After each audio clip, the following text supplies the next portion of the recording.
Good evening all, and welcome back to Farcical Fears. The metal detector started screaming, but what Dr. Vasquez pulled from the Appalachian soil wasn't treasure. It was a human rib cage with bite marks that didn't match any known animal.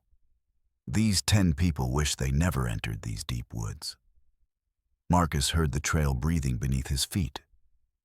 Detective Whitmore found the missing hikers, but they weren't alone. The bone fragments formed a perfect ritual circle. Jake's radio picked up his own voice, calling for help. The stones were singing children's lullabies. Ranger Cumberland's logbook had entries written in her handwriting from 1987. Devon realized the tunnels spelled out words when viewed from above. The same accident happened at Blood Creek Bridge every 13 years. Something was learning Connor's survival tactics faster than he could adapt. Autumn's family tree led to names that couldn't exist. Every location I'm about to share has been verified through police reports, Park Service records, and witness statements that were sealed for decades. By the end of this video, you'll understand why experienced hikers carry salt, why certain valleys appear on no official maps, and why search and rescue teams refuse assignments in Heritage Hollow. Story number 7 will show you evidence that made the FBI classify an entire mountain ridge. If you are new here, make sure to subscribe to Farcical Fears for daily true horror content that will keep you up at night. Hit that notification bell so you never miss when the darkness calls. Story 1. The Breathing Trail. Marcus Chen was 3 miles deep when he realized the forest floor was rising and falling like a chest, and something underneath was getting agitated. But how did an experienced photographer end up in this nightmare? Marcus had driven from Atlanta to capture shots on the Cherokee National Forest's Devil's Backbone Trail after finding GPS coordinates posted in a deleted Reddit thread about places rangers won't patrol. What happened in the first hour seemed normal enough. Standard nature photography on what appeared to be an abandoned trail. But what happened next changed everything. The first sign something was wrong came at exactly 11:47 a.m., according to Marcus's camera timestamp. His footsteps began creating a hollow echo, but not like limestone caves. This sounded organic, like walking on a massive drum made of skin. The evidence from this moment was immediately classified. Marcus's photos show the trail surface temperature rising from 52 degrees to 98.6 degrees in less than 10 minutes. Human body temperature. His thermal imaging revealed heat signatures beneath the trail, arranged in what looked like a massive ribcage pattern stretching for hundreds of yards. But the real horror was just beginning. What they discovered defied all logical explanation. The ground started pulsing with a rhythm that matched Marcus's own heartbeat exactly, as if something underground was synchronizing with his vital signs. His GPS began showing impossible readings. Coordinates that placed him simultaneously on the surface trail and 40 feet underground in a location that geological surveys show should be solid bedrock. This is where the story takes a terrifying turn. Marcus noticed fresh boot prints in the mud ahead of him that matched his own hiking boots perfectly. But they were leading in the opposite direction from where he was walking. The Park Service sealed these photos for a reason. The next discovery made them question reality itself. Marcus's camera captured the moment when something beneath the trail began responding to his presence. Each time he stepped forward, the breathing rhythm increased. When he stopped, it slowed. When he tried to turn back, the trail behind him showed no footprints at all, as if the earth had erased his path. What happened in the next 60 seconds still haunts investigators. The ancient trees began creaking in rhythm with the breathing, their root systems visibly shifting beneath the topsoil like a network of arteries carrying something that wasn't water. Marcus's light meter registered darkness increasing by 30% every minute, despite clear skies overhead. But what happened at 12:33 p.m. changed the entire investigation. Marcus's camera timestamp shows him photographing the same massive oak tree from 17 different angles over what appears to be several hours. But his watch only advanced 3 minutes during this time. The tree's bark showed carved symbols that weren't there in his earlier photos, symbols that seemed to shift and change between shots. What his GPS recorded that day was classified as a national security issue. His device logged him walking 23 miles in a straight line through areas that satellite imagery shows are impassable cliff faces. The official report couldn't explain what happened during his final hour on the trail.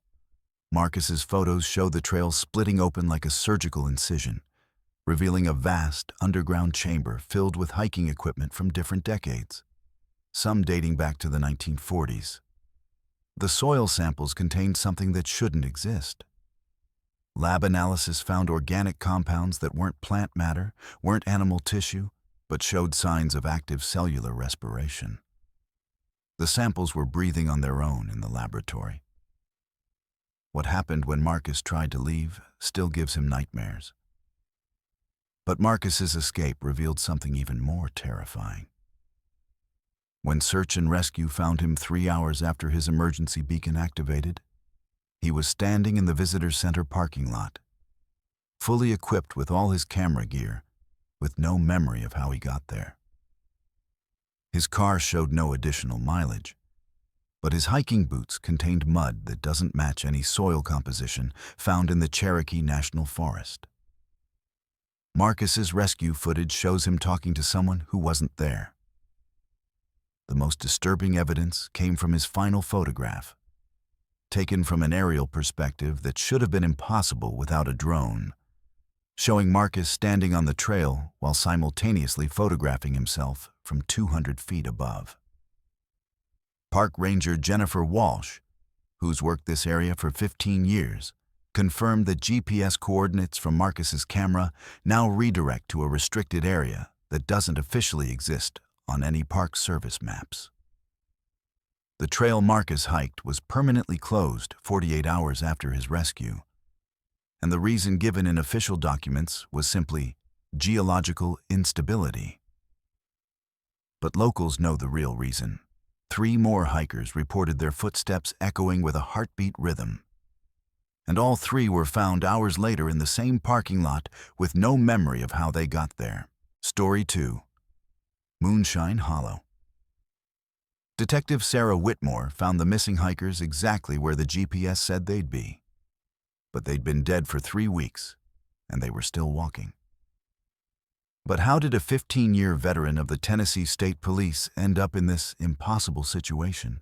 Sarah had responded to a routine missing persons case when 3 University of Tennessee students failed to return from a weekend camping trip in the remote Moonshine Hollow area of the Smoky Mountains. The hikers' last known location was transmitted by their emergency beacon at 3:47 a.m., 3 days earlier. What seemed like a standard search and rescue operation was about to become the case that ended Sarah's career. But what happened next changed everything. When Sarah reached the coordinates at dawn, she found all 3 hikers standing motionless in a perfect triangle formation around their campsite. From a distance, they appeared to be waiting for her. But something was fundamentally wrong with how they moved. The evidence from this moment was immediately classified. Sarah's body camera recorded the hikers turning toward her in perfect unison, their movements mechanical and synchronized like marionettes controlled by the same puppeteer. Their skin had the waxy gray pallor of advanced decomposition, but their eyes tracked her movement with predatory intelligence. What they discovered defied all logical explanation. Sarah's radio immediately began picking up chatter from her own voice, broadcasting from the hiker's location, requesting backup for a situation she hadn't yet encountered. The timestamp on the radio traffic showed her own voice calling for assistance 3 weeks earlier, before the hikers were even reported missing. This is where the story takes a terrifying turn. Sarah approached cautiously, following protocol, but the hikers began moving toward her with an unnatural gait, their feet making no sound on the forest floor despite walking through dry leaves and broken branches. The next discovery made them question reality itself. Sarah's body camera captured the moment when she realized the hikers were trying to speak, but no words came from their mouths. Instead, their voices were emanating from her radio, perfectly mimicking her own speech patterns and police codes. They were using her voice to call for more officers, requesting specific backup by name, as if they knew her entire department roster. But the real horror was just beginning. When Sarah tried to radio for actual backup, she discovered her radio was transmitting on a frequency that had been discontinued by the department 5 years earlier, a frequency that should have been impossible to access. What happened at 6:23 a.m. changed the entire investigation. Sarah's body camera shows her attempting to check the pulse of the nearest hiker, a young woman identified as Jessica Chen from the missing persons report. The moment Sarah touched Jessica's wrist, her body camera recorded Jessica's mouth, moving in perfect sync with Sarah's own words, repeating everything Sarah was saying with a 2-second delay. The forensic report was classified within hours. Jessica's body temperature registered at exactly 32 degrees Fahrenheit, consistent with someone who had been dead for weeks. But her pupils dilated normally when Sarah shone a flashlight in her eyes. The official report couldn't explain what happened during the next 20 minutes. Sarah's body camera recorded her conducting standard field interviews with the 3 hikers, but the audio shows only Sarah's voice asking questions and receiving no responses. Yet, in real time, she reported having full conversations with all 3 subjects. The radio chatter she heard that night was impossible. Department records show Sarah radioed for backup at 6:45 a.m., but dispatch received the same request 23 days earlier, word for word identical, from the exact same location. What happened when Sarah tried to escort the hikers to safety still haunts investigators. But what she discovered in the hollow changed everything. Sarah's GPS led her deeper into Moonshine Hollow, following what appeared to be a well-worn trail that didn't exist on any Park Service maps. Her body camera shows multiple campsites, dozens of them, each with the same triangle formation of personal belongings. Every campsite contained identification from missing hikers dating back to 1987. All reported missing from the same general area, all found at the exact same coordinates. What happened in the next 60 seconds still haunts the investigation. Sarah discovered that each campsite's missing persons report had been filed on the same date, October 13th, across different years spanning nearly 4 decades. But the most disturbing evidence came from Sarah's final body camera footage. The recording shows her walking out of Moonshine Hollow alone, but dispatch audio confirms she radioed that she was escorting 3 survivors to safety. When backup arrived at the extraction point 30 minutes later, Sarah was found sitting in her patrol car with no memory of the previous 4 hours, insisting she had never found the missing hikers. The 3 University of Tennessee students were discovered the next morning by park rangers, exactly where Sarah's body camera showed she found them. But now, they were genuinely deceased, with estimated time of death matching their original disappearance date 3 weeks earlier. Detective Maria Santos, who reviewed Sarah's case files, confirmed that identical missing persons reports have been filed every October 13th for the past 38 years, all from the Moonshine Hollow area, and all involving groups of exactly 3 hikers. Sarah Whitmore took early retirement 6 weeks after the incident, but local emergency services still receive radio calls in her voice from the hollow every October 13th, requesting backup for missing hikers that are never found alive. Story 3. The Bone Collector's Ridge. Dr. Elena Vasquez's metal detector went silent the moment she stepped into the ritual circle, because it had detected over 200 human remains beneath her feet. But how did a respected forensic anthropologist from Vanderbilt University end up making a discovery that would be sealed by federal authorities within 48 hours? Elena had been contracted by the National Park Service to investigate reports of unusual bone fragments found by hikers on a remote ridge in the Daniel Boone National Forest. What seemed like a routine archaeological survey was about to uncover evidence of ritualistic practices spanning 4 centuries. But what happened next changed everything. Elena's ground-penetrating radar immediately detected an organized pattern of remains arranged in perfect concentric circles, extending 300 feet in every direction from her position. The bones weren't scattered by natural processes or animal activity. They were deliberately placed with mathematical precision. The evidence from this moment was immediately classified. Her initial soil samples revealed human bone fragments mixed with materials that shouldn't exist together. Native American artifacts, colonial-era metal tools, and Civil War buttons, all buried at the same depth level, suggesting simultaneous burial despite spanning 250 years of American history. What they discovered defied all logical explanation. Elena's metal detector began registering signals in a rhythmic pattern that matched no known geological phenomenon. Every 30 seconds, the device would detect massive metallic objects moving beneath the surface. But X-ray analysis showed only bone and organic matter. This is where the story takes a terrifying turn. Elena's photography documented that the bone fragments were arranged to spell out words when viewed from above. But the language wasn't English, Cherokee, or any known Native American dialect. Linguistic experts who examined the photos couldn't identify the script, but noted its symbols appeared to shift slightly between different camera angles. The next discovery made them question reality itself.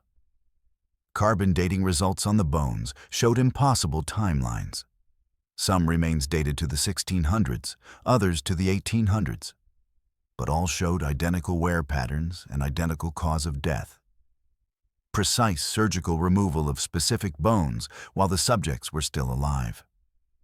The university sealed the dig site within 24 hours.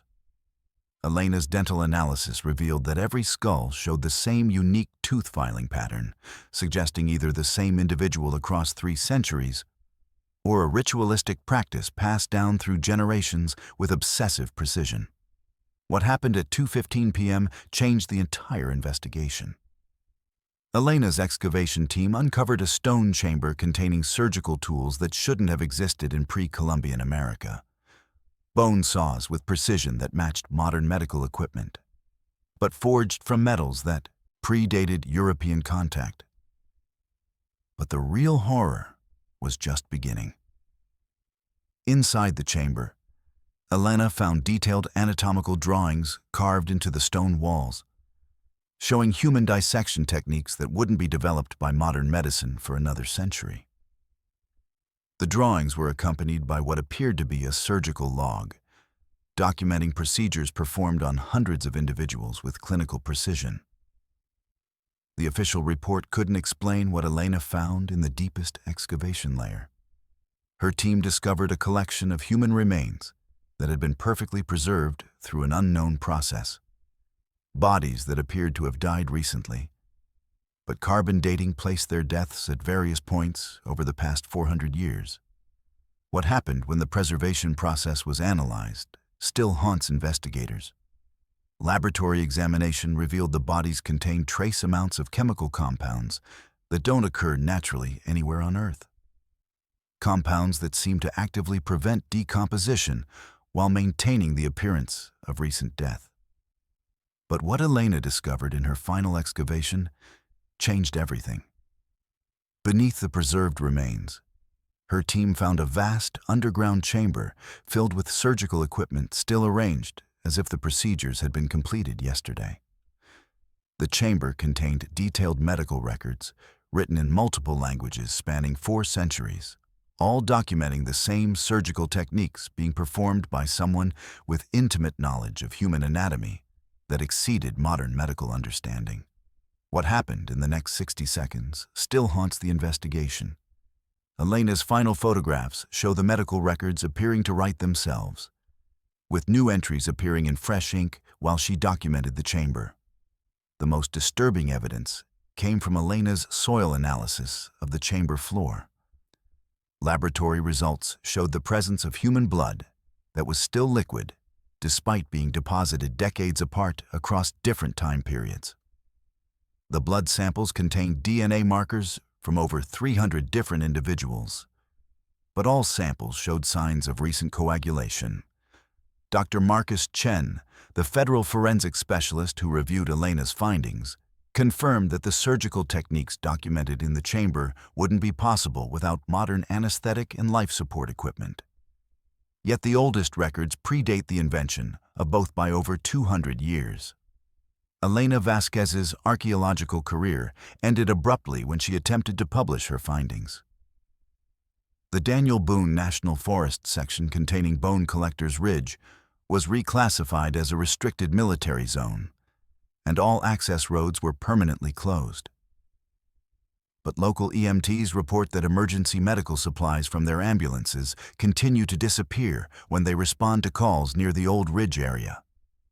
And hikers still find bone fragments arranged in patterns that spell out surgical instructions in languages that don't officially exist. Story 4. Signal lost. Jake Morrison found the missing hiker alive and responsive, until he noticed the hiker was casting two shadows in broad daylight. But how did a veteran search and rescue coordinator with over 200 successful recoveries end up facing something that defied every protocol he'd learned in 15 years? Jake had been dispatched to locate Thomas Bradley, a 34-year-old software engineer who'd failed to check in from his solo hiking trip in Virginia's Jefferson National Forest. Bradley's emergency beacon had activated at 4:22 a.m. from coordinates deep in the wilderness area. But what Jake found there would end his career in search and rescue forever. But what happened next changed everything. When Jake reached the beacon's location at first light, he found Thomas sitting calmly beside his tent, fully equipped and apparently uninjured, waving cheerfully as Jake approached through the morning fog. Everything appeared routine until Jake noticed Thomas was casting two distinct shadows on the ground, despite there being only one sun directly overhead. The evidence from this moment was immediately classified. Jake's helmet camera recorded Thomas speaking normally, but the audio shows two different voices responding to Jake's standard welfare check questions. One matching Thomas's voice from his emergency contact recording, and another voice that was identical to Jake's own. What they discovered defied all logical explanation. Jake's radio immediately began picking up his own voice, transmitting from Thomas's location, calling in a successful rescue using Jake's exact call sign and radio protocols. But Jake hadn't made any transmissions yet. The rescue call came from Jake's own radio frequency, but dispatch records show the transmission originated from equipment that had been decommissioned 3 years earlier after Jake's previous partner died in a climbing accident. This is where the story takes a terrifying turn. When Jake attempted to perform a standard medical evaluation, Thomas responded to questions before Jake asked them, providing detailed answers about symptoms Jake was still formulating in his mind. The next discovery made them question reality itself. Jake's GPS showed Thomas's location as being simultaneously at the beacon coordinates and 12 miles away at the parking trailhead, as if Thomas existed in two places at the same time. But what emerged from the woods changed everything. Jake's helmet camera captured the moment when a second figure approached from the tree line, an exact duplicate of Thomas, wearing identical clothing and equipment. But this version was clearly injured and disoriented, matching the condition Jake would expect from someone who'd triggered an emergency beacon. What happened during the medical examination revealed the impossible. Jake's standard vital sign checks showed that the first Thomas had no pulse, no respiration, and a body temperature of 78 degrees. Yet he was walking, talking, and responding normally to all cognitive tests. The second Thomas showed normal vital signs, but couldn't remember triggering the emergency beacon, and insisted he'd been hiking alone for only 2 hours, not the 3 days he'd been reported missing. The official report couldn't explain how both versions of Thomas knew intimate details about Jake's rescue techniques, including specific protocols that weren't taught in standard training. But the real horror was just beginning. Jake's helmet camera recorded him conducting standard evacuation procedures with both versions of Thomas. But when he radioed for helicopter extraction, dispatch informed him that Jake had already called in a successful rescue 30 minutes earlier, and that the helicopter had departed with one survivor. What happened during transport still haunts the paramedics. Jake's body camera shows him hiking out with only one Thomas, but radio chatter confirms Jake reported escorting 2 separate individuals to different extraction points simultaneously. What happened when they reached the trailhead changed the entire investigation. Jake arrived at the parking area with the injured Thomas, but found his rescue vehicle already occupied by the other Thomas, who claimed Jake had rescued him first and was confused about why Jake was bringing down a second person. Both versions of Thomas had identical identification, identical emergency contact information, and identical knowledge of the hiking trip details. The most disturbing evidence came from Jake's equipment logs. His rescue gear showed signs of being used twice: 2 sets of rappelling wear on his ropes, 2 different mud compositions on his boots from 2 different trail systems. And his first aid supplies had been used to treat identical injuries on what appeared to be the same person. But what happened in the next 60 seconds still haunts investigators. Jake's final helmet camera footage shows both versions of Thomas walking toward the same truck, but only one reflection appears in the vehicle's windows. The version without a reflection turned to Jake and thanked him using exact phrases from Jake's deceased partner's radio transmissions, phrases that were never made public.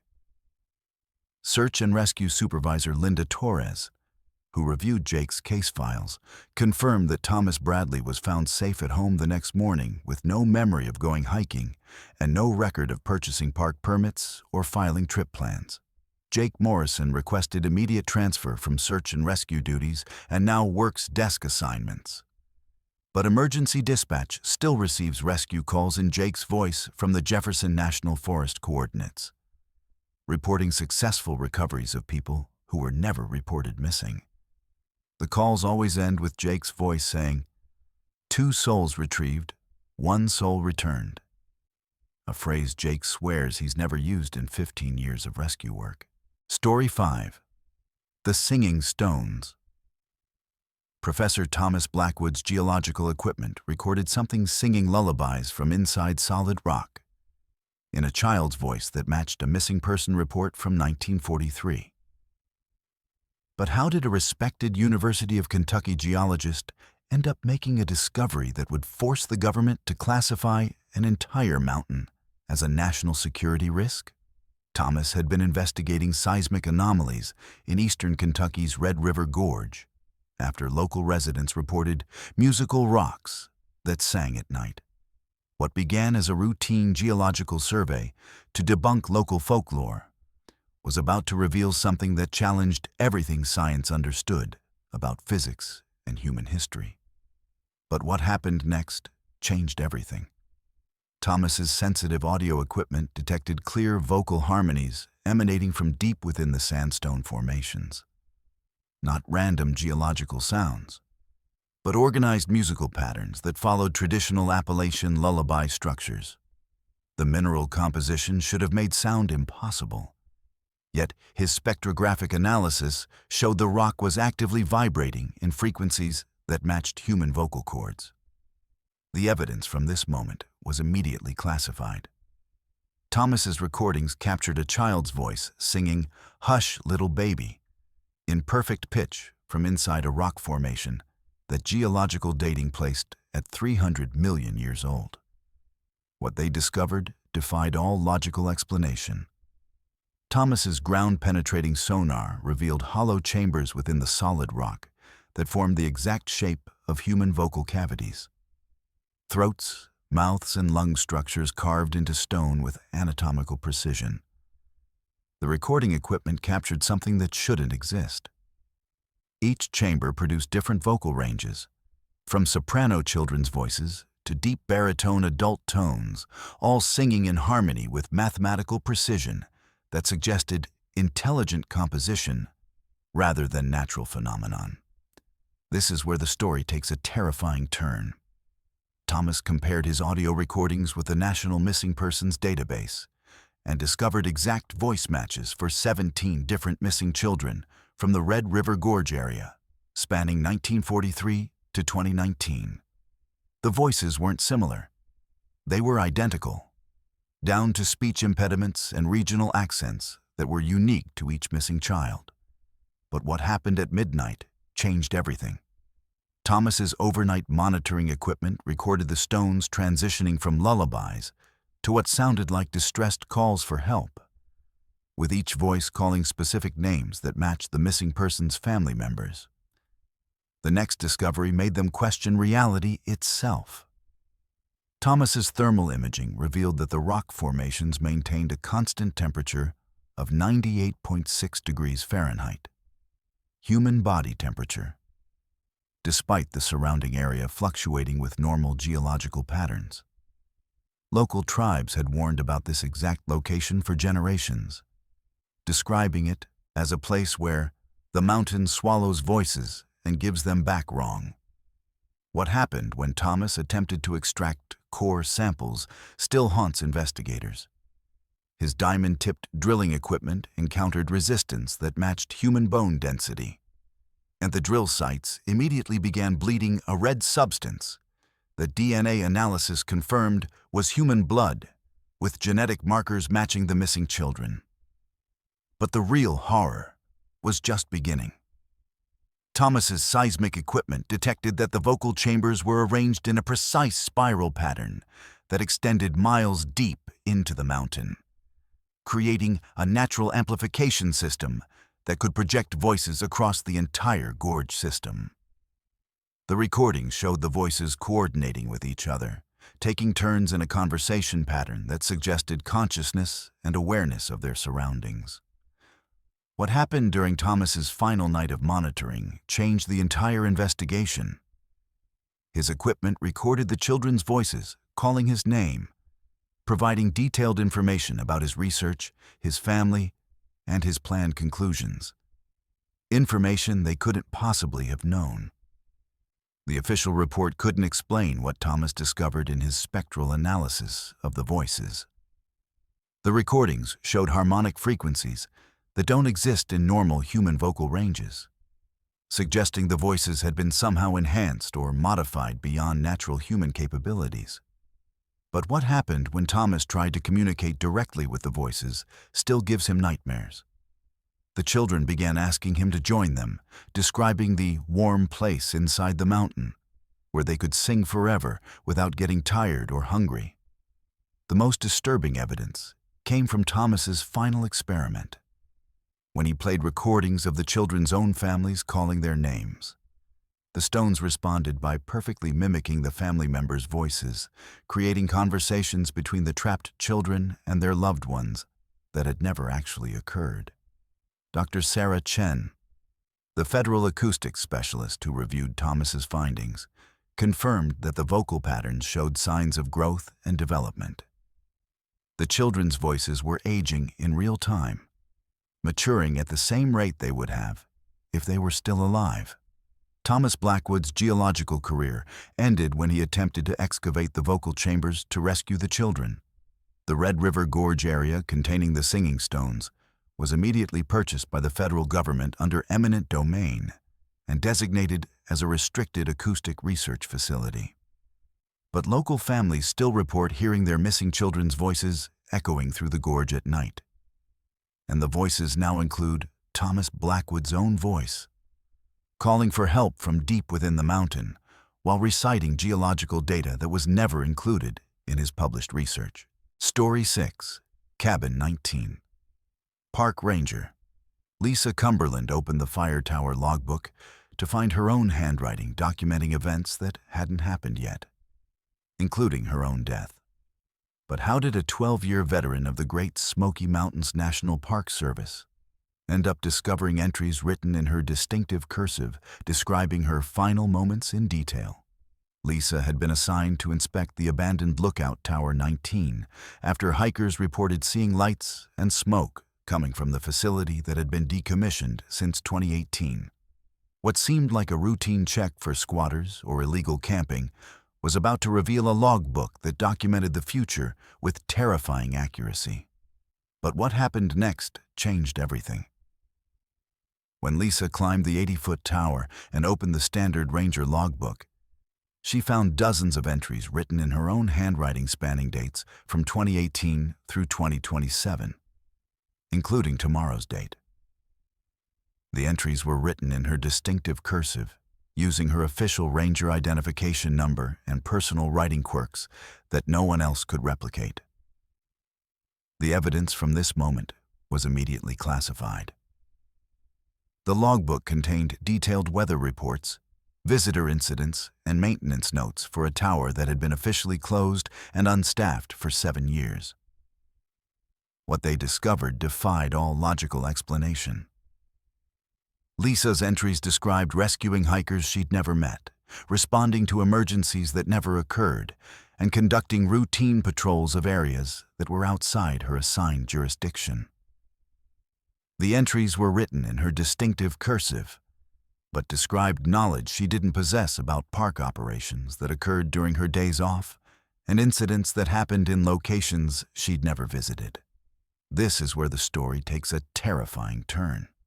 Lisa found entries dated 3 weeks in the future describing her own funeral, complete with details about which colleagues attended, what flowers were displayed, and exact quotes from the eulogy her supervisor would deliver. The next discovery made them question reality itself. The logbook entries showed Lisa working shifts at Tower 19 every single day since 2018, documenting weather patterns, wildlife observations, and visitor interactions with methodical precision. But Lisa had never been assigned to this tower and had no memory of writing any of these entries.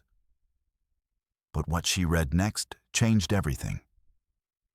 The entries described private conversations Lisa had with her family, personal medical appointments she'd scheduled for next month, and intimate details about her relationship that she'd never shared with anyone at work. What happened when Lisa tried to verify the entries still haunts investigators. She radioed dispatch to confirm her work assignments for the dates mentioned in the logbook. But the records showed she had indeed been working at Tower 19 during times when she distinctly remembered being at home or assigned to completely different areas of the park. The dates corresponded to missing ranger reports that were never filed. Lisa's official timesheet showed gaps in her documented activities that perfectly matched the Tower 19 entries, as if entire work shifts had been erased from her memory, but recorded in her own handwriting. But the real horror was just beginning. Lisa discovered that the logbook entries were being updated in real time as she read them, new lines of text appearing in her handwriting while she watched, describing her current actions of reading the logbook and her growing confusion about the situation. The entries predicted her next thoughts before she had them, documented conversations she was about to have, and provided detailed descriptions of her emotional reactions to discovering each new revelation. What happened during her radio check with dispatch changed the entire investigation. When Lisa called in her status report, dispatch informed her that she had already radioed in from Tower 19 30 minutes earlier, providing identical information using the exact same phrases she was currently speaking. The official report couldn't explain what Lisa found in the final pages of the logbook. Her own handwriting described the exact sequence of events she was currently experiencing. Discovering the logbook, making the radio call, finding these very entries, written in past tense as if they had already occurred multiple times before. The final entry was still being written as Lisa read it, describing how she would close the logbook, climb down from the tower, and report the incident to her supervisor, who would dismiss it as stress-related hallucinations and recommend she take time off. But what happened when Lisa tried to leave the tower still gives her nightmares. As she descended the stairs, she could hear her own voice from above, conducting what sounded like radio checks and routine tower operations. But when she looked back, the tower appeared empty. Her body camera recorded her climbing down alone, but the audio captured her own voice continuing to perform ranger duties from the observation deck throughout her entire descent. The most disturbing evidence came from Lisa's final entry discovery. On her way out, she found a second logbook hidden in the tower's supply cabinet, containing identical entries written in identical handwriting, but dated one day ahead of the first logbook, suggesting an infinite loop of future documentation that she was somehow writing before living through the experiences. Supervisor Michael Torres, who reviewed Lisa's incident report, confirmed that Tower 19's official logbooks had been removed when the facility was decommissioned, and no ranger had been assigned to maintain records there since 2018. Lisa Cumberland requested immediate transfer to desk duties and now works visitor services at the park headquarters. But dispatch continues to receive routine status reports from Tower 19 in Lisa's voice, submitted on schedule every 4 hours using her ranger identification number.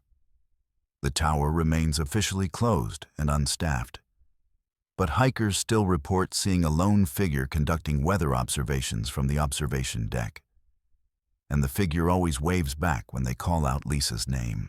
Story 7. The Root Cellar. When Devon Cross mapped the underground tunnels, they spelled out, "Help us," in perfect letters, and the message was getting longer each day.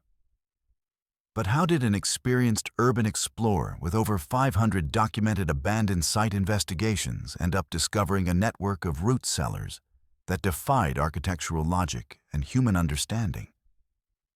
Devon had been exploring the abandoned farmsteads in West Virginia's rural Jefferson County after receiving coordinates from an anonymous tip claiming there were underground structures that don't match any known construction methods. What began as a routine exploration of Civil War-era root cellars was about to reveal a subterranean message written in human desperation. But what happened next changed everything. Devon's initial survey revealed 47 separate root cellars connected by hand-carved tunnels that formed perfect letter shapes when mapped from above. The tunnel system defied architectural logic.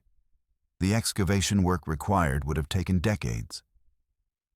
Yet, historical records showed the farmsteads were only inhabited for brief periods between 1860 and 1890. The evidence from this moment was immediately classified. Devon's ground-penetrating radar showed the tunnel network extending for miles underground, with each connection point carved with precision that exceeded the tools available to 19th-century farmers. What they discovered defied all logical explanation. Devon's mapping equipment revealed that the tunnels weren't random. They formed words in English, Cherokee, and what appeared to be a third language that linguistic experts couldn't identify. The message read, "Help us find the way out," in letters that stretched across 3 square miles of underground network, with each tunnel representing individual letter strokes carved through solid bedrock. This is where the story takes a terrifying turn. Devon's time-lapse photography showed that new tunnels were being added to the network, extending the message with additional words appearing over the course of several weeks. But the areas showed no signs of recent excavation or human activity. The next discovery made them question reality itself. Devon found personal belongings in each root cellar, dating from different time periods spanning 150 years, but all preserved as if they had been placed there yesterday. Civil War-era lanterns sat next to 1920s farming tools, next to modern hiking equipment and cell phones with recent timestamp data. But what he found in the deepest chamber changed everything. The final root cellar contained a collection of maps and documents showing that every person who had ever explored this tunnel system had added to the message, carving new letters and extending the plea for help across multiple generations. What happened when Devon attempted to document the construction techniques still haunts investigators. His engineering analysis showed that the tunnels were carved from the inside out, with tool marks indicating the work was done by people who were already underground, not excavating from the surface down. The construction dated back to before European settlement, but the message was written in modern English with spelling and grammar that suggested 20th century education levels. But the real horror was just beginning. Devon discovered that the tunnel system contained air circulation patterns that were impossible without modern ventilation engineering. Yet the airflow came from sources that his equipment couldn't locate. The official report couldn't explain what Devon found in his archaeological analysis of the tunnel walls. The carved surfaces showed fingerprint impressions preserved in the stone, and DNA analysis revealed genetic material from over 200 different individuals spanning multiple centuries. But all the DNA samples showed signs of recent biological activity, as if the people were still alive somewhere in the tunnel system. What happened during Devon's final exploration changed the entire investigation. His helmet camera recorded voices echoing through the tunnels, different voices speaking in unison, reciting coordinates and directions in a desperate attempt to guide Devon towards something they called the surface door. But what happened when Devon tried to follow the voices still gives him nightmares. The tunnel system led him in what should have been a straight line toward the coordinates the voices provided. But his GPS showed him walking in impossible geometric patterns, spirals and loops that covered more ground than the tunnel system could physically contain. The voices grew more urgent, providing detailed instructions about avoiding the Watchers and warning him about specific tunnel branches that would lead back to the beginning forever. What happened in the next 60 seconds still haunts the investigation.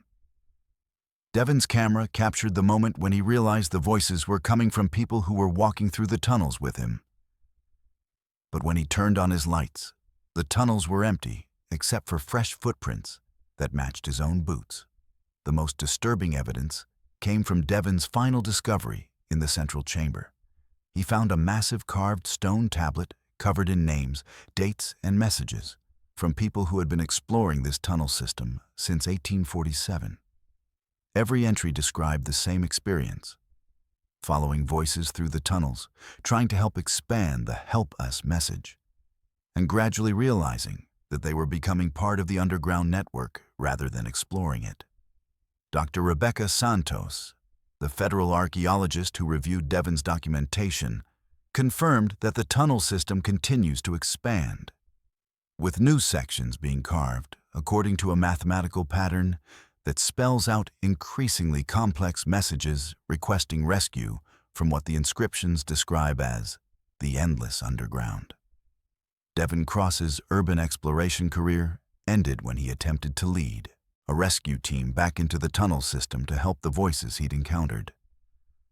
The Jefferson County farmland area containing the root cellars was purchased by a private entity and fenced off as a mining operation. But local emergency services report that missing person calls continue to come from underground in the restricted area, with GPS coordinates that place the callers hundreds of feet below the surface in locations where no known caves or tunnels should exist. Story 8. Blood Creek Bridge. Paramedic Rachel Torres responded to the same fatal accident at Blood Creek Bridge for the 4th time. But it was always the same victim, and they kept asking for Rachel by name. But how did a 10-year veteran of Cumberland County Emergency Medical Services end up trapped in what appeared to be a temporal loop that spanned 6 decades of identical emergency calls? Rachel had been dispatched to a single-vehicle rollover on the remote Blood Creek Bridge in southeastern Kentucky after receiving a 911 call at 11:47 p.m. on October 15th. What seemed like a routine nighttime accident response was about to reveal emergency records that documented the impossible. But what happened next changed everything. When Rachel arrived at the scene, she found a 1987 Honda Civic wrapped around the bridge's support pillar with a driver, a woman named Margaret Chen. Conscious and asking specifically for paramedic Rachel Torres by name, despite Rachel never having met this patient before. The accident report spanned 6 decades, but Margaret appeared to be in her early 30s and knew intimate details about Rachel's medical training, her family, and her work schedule that no stranger could possess. The evidence from this moment was immediately classified. Rachel's patient assessment revealed injuries consistent with a high-speed collision, but Margaret's vital signs were stable, and she was coherent enough to recite Rachel's employee ID number and her supervisor's personal phone number. What they discovered defied all logical explanation. Rachel's GPS showed the accident coordinates as changing while she worked. The same location registering as different mile markers, different bridge numbers, and different road designations, as if the accident was occurring in multiple places simultaneously. The ambulance GPS showed impossible coordinates that placed them at the bridge, while simultaneously showing them at the hospital 30 miles away. This is where the story takes a terrifying turn. Margaret began describing previous accident responses in detail, recounting exactly how Rachel had treated her injuries during encounters Rachel had no memory of experiencing, using medical procedures Rachel had performed and conversations Rachel had never had. The next discovery made them question reality itself. Rachel's emergency radio picked up dispatch calls for the same accident from different decades. Identical accident reports with identical GPS coordinates, but time-stamped 1987, 1995, 2003, 2011, and 2019. All on October 15th at 11:47 p.m. The radio chatter included Rachel's own voice reporting patient status and requesting hospital transport, but using medical protocols and equipment codes that had been discontinued years before Rachel started her career. But what the victim whispered changed everything. As Rachel prepared Margaret for transport, the patient quietly told her, "This is the 5th time you've saved my life, Rachel. The bridge won't let me die, and it won't let you forget." What happened during the transport to the hospital still haunts investigators. Rachel's ambulance GPS recorded a 30-minute drive to Cumberland Regional Hospital, but hospital records show Rachel arriving with a patient after only 8 minutes of transport time, while simultaneously showing Rachel never left the bridge, according to her vehicle's tracking system. The hospital emergency room cameras captured Rachel delivering a patient that matched Margaret Chen's description, but the admission paperwork shows the patient was processed as unknown female, estimated DOA 1987, with injuries that had been treated multiple times by the same paramedic over several decades. The official report couldn't explain what happened when Rachel tried to verify Margaret's identity. DMV records showed Margaret Chen had died in a single vehicle accident at Blood Creek Bridge on October 15th, 1987, at 11:47 p.m. in a 1987 Honda Civic. But the death certificate was signed by a coroner who wouldn't be hired by the county for another 15 years. What happened during the final run broke protocol entirely. Rachel's emergency call logs showed her responding to Margaret Chen at Blood Creek Bridge every October 15th since Rachel started her career. But Rachel had no memory of any previous responses to that location until this incident. But what happened when Rachel accessed the historical emergency records changed the entire investigation. Archived documents showed identical 911 calls for the same accident dating back to 1963, all involving a woman matching Margaret's description, asking specifically for paramedic Rachel Torres. But Rachel wasn't born until 1985, and the paramedic program wasn't established in Cumberland County until 1979. The ambulance GPS showed impossible travel patterns that traced the exact route between Blood Creek Bridge and the hospital thousands of times over decades, creating a single continuous line on the mapping system that suggested Rachel had been making this same transport run continuously for 60 years. The most disturbing evidence came from Rachel's final patient interaction. As Margaret was being admitted to the hospital, she handed Rachel a folded piece of paper containing Rachel's own handwriting. Notes from previous accident responses documenting Margaret's injuries, treatment protocols, and transport times spanning multiple decades in Rachel's distinctive medical notation style. The paper also contained Margaret's message. "Thank you for trying to save me every time. The bridge keeps the accident happening, so you'll keep coming back. I'm sorry you're trapped here too now." Supervisor David Kim, who reviewed Rachel's emergency response records, confirmed that Blood Creek Bridge has been the site of an identical single-vehicle accident every October 15th for the past 60 years. Always involving the same vehicle description, same victim profile, and same paramedic response. But no paramedic has ever reported remembering previous responses to that location. Rachel Torres requested immediate transfer from emergency response duties and now works administrative hospital roles. But Cumberland County Dispatch continues to receive 911 calls every October 15th at 11:47 p.m., reporting a single vehicle accident at Blood Creek Bridge, with the caller specifically requesting paramedic Rachel Torres and providing her current work address and personal cell phone number as the emergency contact. Story 9. The Watcher's Fire. Improved version survival expert Connor MacLeod realized something was mimicking his emergency signals perfectly and using them to lure other hikers into the deep woods. But how did a former Army Ranger with 15 years of wilderness survival instruction end up being systematically hunted by something that learned his tactics faster than he could adapt them? Connor had been conducting a solo survival training exercise in North Carolina's Pisgah National Forest when he began noticing that his standard emergency procedures were being replicated around him with impossible precision. What started as a routine 5-day wilderness skills assessment was about to become a psychological warfare situation that challenged everything Connor understood about predator behavior. But what happened next changed everything. On his second night, Connor's motion-activated trail cameras captured footage of his own campfire being replicated at 7 different locations within a 2-mile radius. Identical fire construction, identical fuel arrangement, and identical spark patterns that matched his specific fire-building techniques exactly. His own survival techniques were being used against him by something that had observed and memorized his methods with perfect accuracy.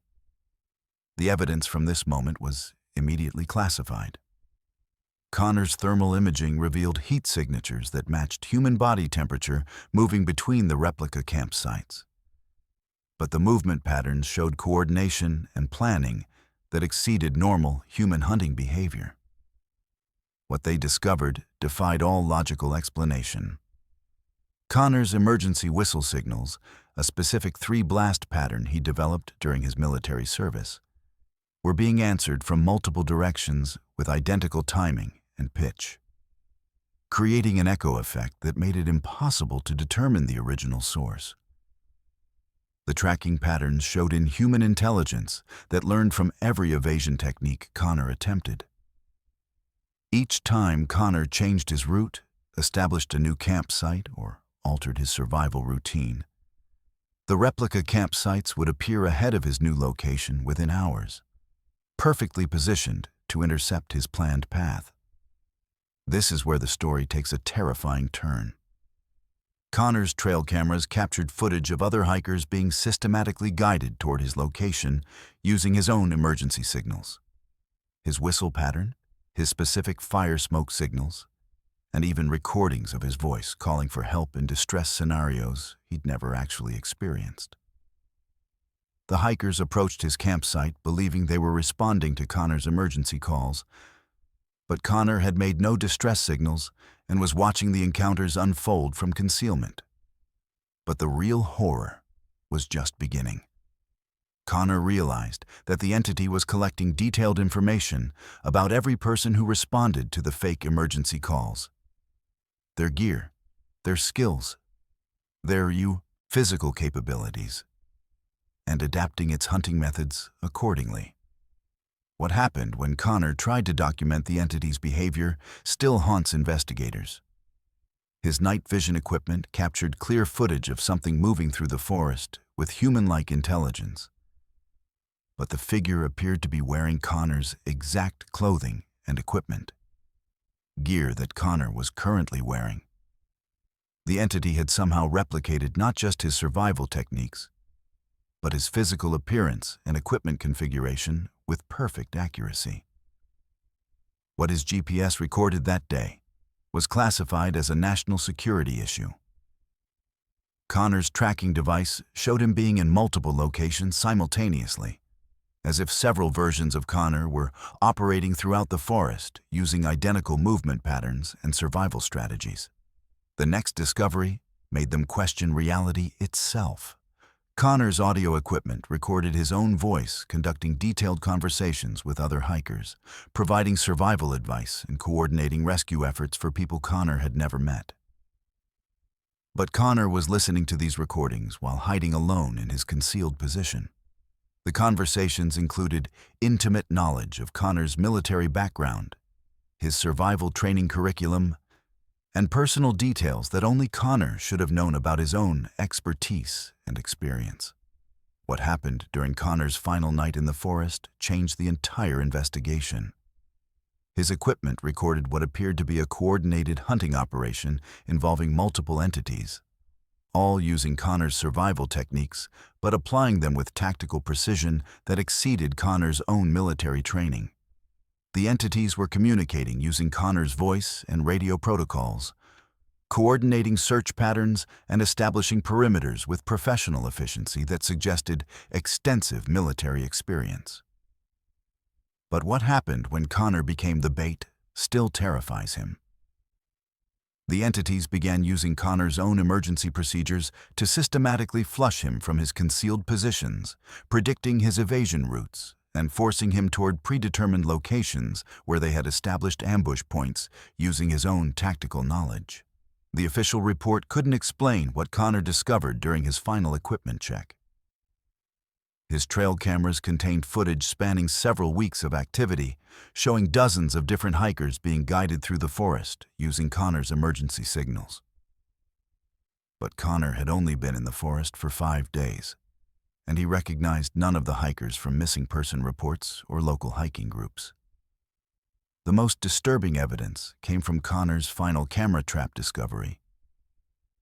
Hidden cameras that Connor had never installed were positioned throughout his route, containing footage of Connor conducting survival training exercises he had no memory of performing, teaching techniques to students he'd never met in locations he'd never visited. Dr. Lisa Santos, the federal behavioral specialist who reviewed Connor's documentation, confirmed that the tactical coordination patterns showed evidence of collective intelligence that exceeded individual human capability, suggesting either multiple highly trained operatives or a single entity with access to extensive military survival databases. Connor MacLeod's wilderness survival career ended when he attempted to lead a military rescue team back into the Pisgah National Forest to investigate the coordinated hunting behavior he documented. The forest area containing Connor's documented coordinates was designated as a restricted military training zone. But local search and rescue teams report that missing hikers continue to be found using survival techniques and emergency signals that match Connor's exact methods, even though Connor no longer conducts wilderness training and the hikers had no previous survival experience. The rescued hikers consistently report being guided to safety by the survival instructor, who knew their names and exactly how to help them. But none can provide physical descriptions that don't match Connor MacLeod perfectly. Story 10. Heritage Hollow. Genealogist Autumn Clearwater traced her family tree back 7 generations, only to discover every ancestor had the same death date, and it was tomorrow. But how did a professional genealogist with 12 years of experience researching Appalachian family histories end up discovering records that documented her own family's impossible timeline spanning 3 centuries? Autumn had been hired by the Cherokee Historical Society to trace the lineage of families displaced during the 1838 Trail of Tears, focusing on the remote Heritage Hollow area of eastern Tennessee, where several bloodlines had mysteriously vanished from historical records. What began as routine genealogical research was about to reveal a family curse that had been waiting specifically for Autumn's return. But what happened next changed everything. Autumn's archival research revealed that every member of the Clearwater family line had died on October 31st across multiple generations. But the death certificates showed identical causes of death, identical locations, and identical times. 11:59 p.m. at Heritage Hollow, spanning from 1847 to 2019. The family records showed impossible lifespans that defied historical documentation and medical understanding of the time periods. The evidence from this moment was immediately classified. Autumn's DNA analysis confirmed her connection to the Clearwater bloodline, but genetic testing revealed markers that shouldn't exist in modern human populations. Genetic sequences that appeared to be artificially maintained across generations with impossible precision. What they discovered defied all logical explanation. Autumn's genealogical database searches revealed that the Clearwater family had been systematically removed from all official historical records, census data, and legal documents across 3 states. But private family records and burial documentation showed continuous habitation in Heritage Hollow for over 170 years. The curse had been waiting for her specifically, according to Cherokee tribal records that described the Clearwater bloodline as bound to the hollow until the 7th daughter of the 7th generation returns to complete the circle. This is where the story takes a terrifying turn. Autumn realized she was the 7th daughter of the 7th generation, and tomorrow was October 31st. The next discovery made them question reality itself. Autumn's research revealed that every previous Clearwater woman had been a genealogist, historian, or record keeper who had discovered these same family records and traveled to Heritage Hollow to investigate. But none had ever returned from their research trips. But what she found in the hollow changed everything. Heritage Hollow contained a preserved settlement that showed no signs of aging or decay, despite being abandoned for over a century, with family belongings, documents, and personal effects arranged as if the residents had stepped out temporarily and planned to return. What happened at the family burial ground connects all our stories together. Autumn discovered that the Clearwater family cemetery contained graves for all the individuals from the previous 9 stories. Marcus Chen, Detective Sarah Whitmore, Dr. Elena Vasquez, Jake Morrison, Professor Thomas Blackwood, Ranger Lisa Cumberland, Devon Cross, Paramedic Rachel Torres, and Connor MacLeod. All buried with death dates of October 31st, spanning different years, but all showing the same family name carved beneath their original names. Clearwater. The burial records indicated that each person had been adopted into the family bloodline upon their death, extending the curse to include anyone who encountered the supernatural phenomena in Appalachian locations connected to Heritage Hollow. But the real horror was just beginning. Autumn's genealogical research revealed that Heritage Hollow was the geographical center point connecting all 10 supernatural locations from the previous stories.